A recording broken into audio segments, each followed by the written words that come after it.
Covid टीकाकरण का अभियान देश भर में शुरू हो गया है। प्रधानमंत्री नरेंद्र मोदी ने वीडियो कॉन्फ्रेंसिंग के जरिए इसका उद्घाटन किया।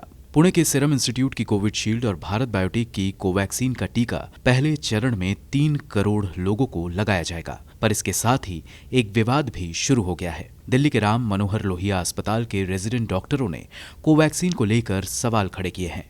आरएमएल के रेजिडेंट डॉक्टरों का आरोप है कि टीकाकरण के लिए सीरम इंस्टीट्यूट की कोविशील्ड की जगह भारत बायोटेक की कोवैक्सीन को ज्यादा तरजीह दी जा रही है, जो पहले से ही सवालों के घेरे में है। कोवैक्सीन ने आपातकालीन मंजूरी प्राप्त करने से पहले ट्रायल प्रक्रिया पूरी नहीं की है। आरएमएल के रेजिडेंट डॉक्टरों की मांग है कि टीकाकरण के लिए कोवैक्सीन की जगह कोविशील्ड का इस्तेमाल किया जाए। अगर ऐसा नहीं हुआ तो बड़ी संख्या में स्वास्थ्य कर्मचारी टीका नहीं लगवाएंगे और टीकाकरण का लक्ष्य पूरा नहीं हो पाएगा। भारत बायोटेक की वैक्सीन को लेकर एक्सपर्ट पहले ही अपनी चिंता जाहिर कर चुके हैं, जबकि प्रधानमंत्री नरेंद्र मोदी ने एक्सपर्ट के सवालों को अफवाह करार दिया है और कहा है कि दोनों वैक्सीन को पूरी जांच के बाद ही मंजूरी दी गई है। कोवैक्सीन को भारत बायोटेक ने आईसीएमआर या Indian institute of medical research के साथ मिलकर बनाया है। जानकार बताते हैं कि वैक्सीन की पूरी तौर से ट्रायल प्रक्रिया भी पूरी नहीं हुई है। ऐसे में वैक्सीन को मंजूरी देना समझ से परे है। एक अंग्रेजी अखबार को वेल्लोर स्थित सीएमसी मेडिकल कॉलेज के प्रोफेसर गगनदीप कांग ने बताया कि वैक्सीन कितनी कारगर है, इसके बारे में भारत बायोटेक ने कोई डेटा जारी नहीं किया है।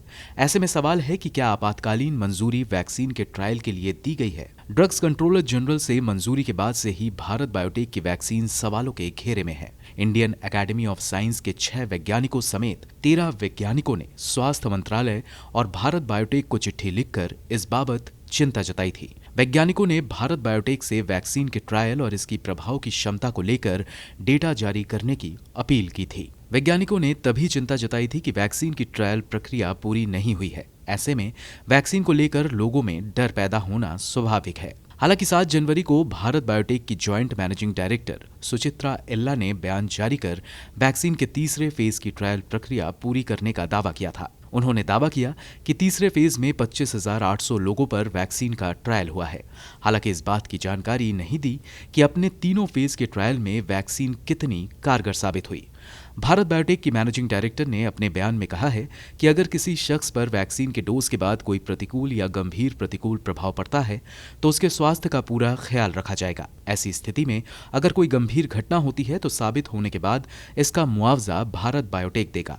बता दें कि आपको कौन सी वैक्सीन लगेगी, इसमें चॉइस की कोई गुंजाइश नहीं है। वैसे जिन्हें कोवैक्सीन के डोज दिए जा रहे हैं उनसे एक फॉर्म पर हस्ताक्षर करा के सहमति ली जा रही है ताकि बाद में इसका प्रतिकूल प्रभाव होने पर चिन्हित किया जा सके। मीडिया रिपोर्ट के मुताबिक फॉर्म हस्ताक्षर करने के बाद एम्स निदेशक doctor Randeep Guleria, vaccine committee के चीफ और नीति आयोग के सदस्य डॉक्टर वीके पॉल और उनकी पत्नी समेत एक वैज्ञानिक ने भी टीका लगवाया है। ब्यूरो रिपोर्ट, गो न्यूज।